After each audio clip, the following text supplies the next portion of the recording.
I see so many people making this mistake over and over and over again, and the probability of you making this mistake very often is quite high as well. In today's video, I will explain the exact difference between a valid and an invalid liquidity sweep, and I will give you guys two examples of a chart on Bitcoin where we indeed saw a valid liquidity sweep that led to an impulse towards the upside, and I'm going to give you guys an example that looks very similar, but due to timing and due to price action, it was actually an invalid liquidity sweep, which led towards more downside, even though that you probably would have expected more upside. Now first, let's go over some theory, because over here we see three different kinds of price action and three different kinds of reversal pattern. The first one that we see over here is the classic one, and now this is the one where most people are making the mistake. So we are coming from a downtrend to the downside, right? We form a low, then we form a high, and then we form a lower low, right? After forming this lower low, we form a higher high, which means that most of the people are taking this as a break of structure, which it indeed is. Well, once again, I have explained this many times. Why is this a valid break of structure? Because the high that we break over here is a significant high. Why is it a significant high?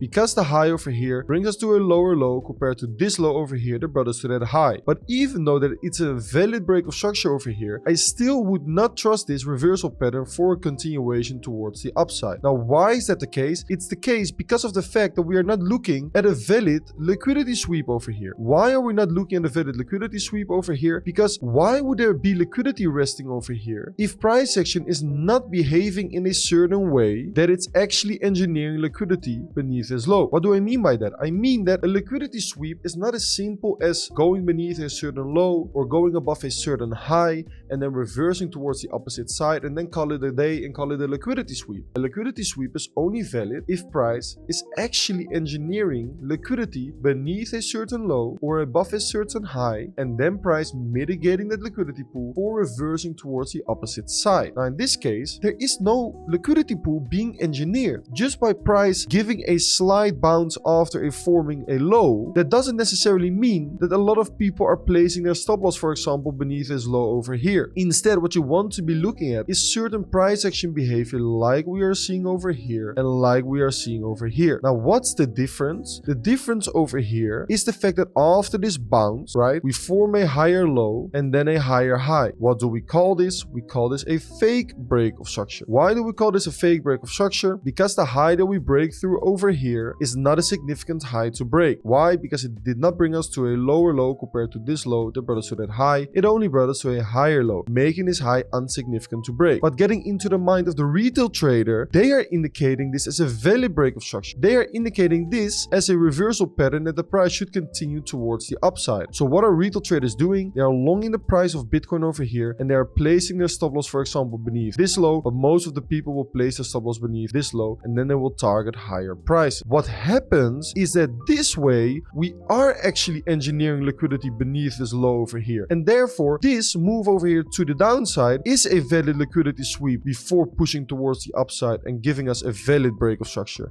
Now this is a high probability reversal pattern. Same goes for this piece of price action over here. One fake break of structure, two fake break of structures. People are FOMOing into long positions over here with their stop loss over here or over here, targeting higher prices. They do not want to miss out on a potential reversal. So if they see the price making new highs, always FOMO into positions. Same goes for this potential breakout over here. Same invalidation, and they're targeting higher levels, either this low, or this low. And most of the people will use either the second to lowest low or the lowest low over here. Once again, because of this price action behavior over here, we are engineering liquidity over here, and therefore the move that we see over here to the downside is a valid liquidity sweep, a valid mitigation of the liquidity pool that was being engineered by certain price action that was occurring right over here. So now you know the difference between a valid liquidity sweep and an invalid liquidity sweep. We need price action to first engineer liquidity below a certain low or above a certain high before we mitigate the liquidity pool and offer a potential reversal. Only then we can trust a potential reversal. A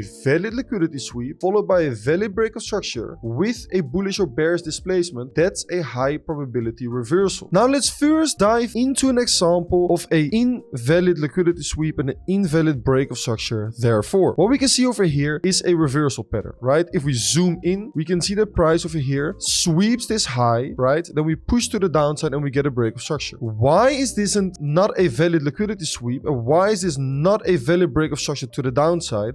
Because when we analyze price action, right, we can see that over here was a significant low to break, and I would say that this was a significant low to break as well over here. So what did price do? We make an aggressive push up, right? Then over here we get a bit of a push down, but while getting this push down we do not break through any significant low, right? So people are not really FOMOing into shorts yet. We make another push up, we sweep this high, but I just explained that this is not a valid liquidity sweep. Then we get a push down, right? But this liquidity sweep is not valid because price action over here is not really breaking through any of these lows over here. Let's say the price would have broken this low, then we would have gotten a push up and then a liquidity sweep. This would be a valid liquidity sweep in my opinion. If we then would have done this, then we probably would have done this. But because of the fact that this is not a valid liquidity sweep, even though that it's a valid break of structure over here, right? What does price do? Instead of getting a pullback and then continuing to the downside, push up, and all of the people that shorted the pullback over here because of that liquidity sweep that they thought was valid and because of the break of structure and shorted the pullback, they all got wrecked with a huge pump over here, and their stop loss that was then resting above the high right over here got taken out. Now this is a beautiful example. There was some extra confluence over here, and this is something that I explained in a video that I uploaded a few weeks ago, is that this piece of pricing, as we can see, was taking place on a Sunday, and we know that pieces of price action and liquidity sweeps and break of structures that are taking place either on weekends or on bank holidays cannot be trusted as well. I will leave a link in the description down below where I explain all of this surrounding valid and invalid liquidity sweeps and break of structures over the weekend and on bank holidays. But this was an extra confluence, but what is important is that we were not seeing pieces of price action like this, right? What I would have liked to see